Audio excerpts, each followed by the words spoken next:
Hi folks, this is Al with BaumBuilds.com with an instructional video for the BDT, the Bolt-together Drift Trike that you put together yourself. Today, we've just received in our bicycle parts that we ordered. So let's go see what we got.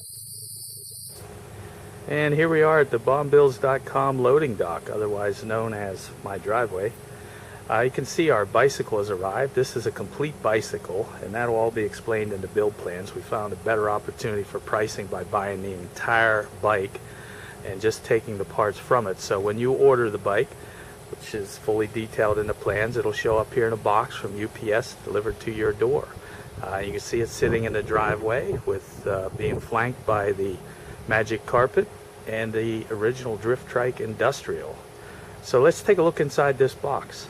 Alright, so we got our bicycle outside our box. Now let's take a look at what we got.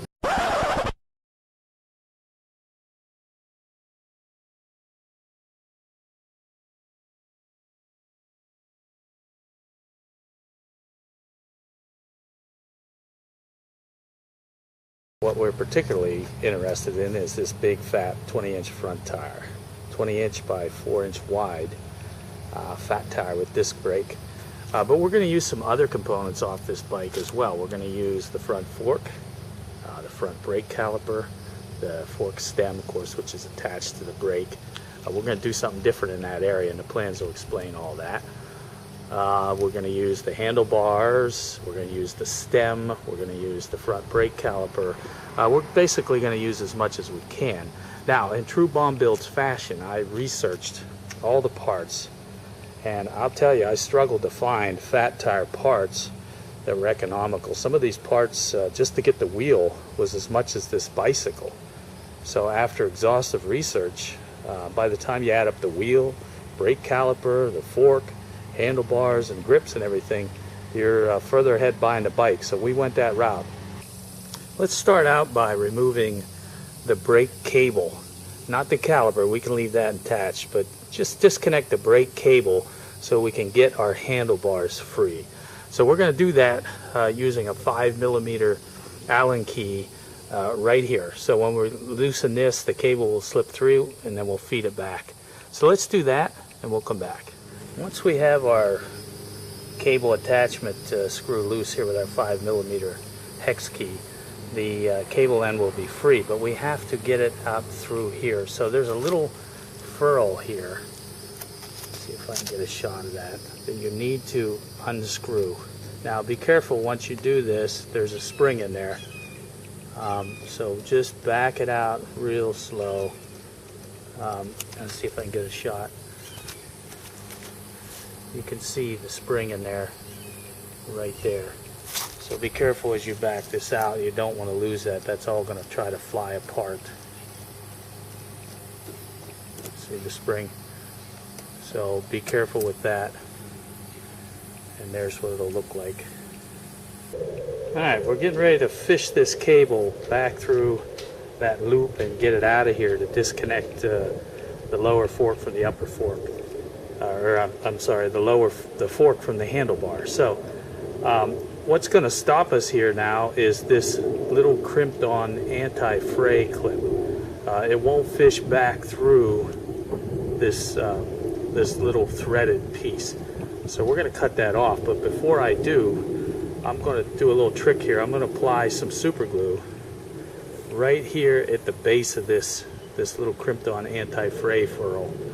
And what that's going to do is that's going to keep the cable from unfraying after I cut it. So I'm going to cut it I'm going to put the glue right there at the base of that thing, and then I'm going to cut right at the edge of the furrow. So let's do that and we'll be back. Just using a pair of diagonal cutters, I'm just going to snip that furrow end right off. Okay, and you can see that the glue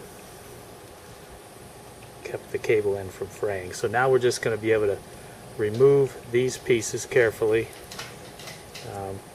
hanging onto those here, and then we're going to fish this cable right up through and out. Let's do that and we'll be back. Okay, I unthreaded the cable back through the little clip there, and then what I did is I just went ahead and screwed these parts back in here so we don't lose them.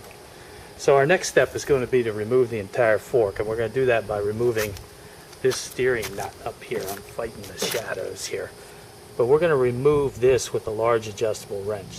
Okay, so we have this nut loose using our adjustable wrench, and we're just going to take these pieces off. There's a nut, there's another little washer here, then there's a ring here, a knurled ring that has to unthread as well. Okay, there we go, and we got the bearing. We'll just set these parts off to the side here for now. And then your fork should just pull right out. And it does. And this is the piece that we're looking for. Next piece we need is the handlebar with the stem and everything attached. So we need to remove this shifter. So what I have here is a 2.5 millimeter Allen key, and you can see there's a little hole right here to access. So we're going to loosen that up, and then we'll have to pull the hand grip back as well. It's just on there with friction, so we'll just pull this assembly back. Okay, we removed the hand grip and the shifter. I just pulled them off the back. You see there's a couple plastic spacers here that go between the grip and the shifter. Now you can just hang on to all those parts, put them in a bag. Now the last thing we need to do to get these handlebars free is to remove the rear brake caliper, which we're not going to be able to use. So we're going to take this screw right here, 5 millimeter, loosen it, and slide this off. Okay, so in just a few minutes we were able to harvest these parts from the bike. We had the fat tire wheel, we got the fork, and we got the handlebar assembly with the stem, the front brake lever. Now we're probably going to reorient these parts, but we're going to use the parts. We'll change the direction of the handlebars. The hand grip will be moved to the left side and replaced with a throttle, which is all laid out in the plans. Now back to the bike. Now we talked about this, the economics of this bike. Now it seems like there's a lot wasted there, but again, if you do the research, you're going to find that this is the most economical solution. And don't forget, a couple important things. A tire itself, a replacement tire itself, is going to run you at least $30, $40. So now you actually have a spare tire, you have a spare brake caliper, a spare rotor.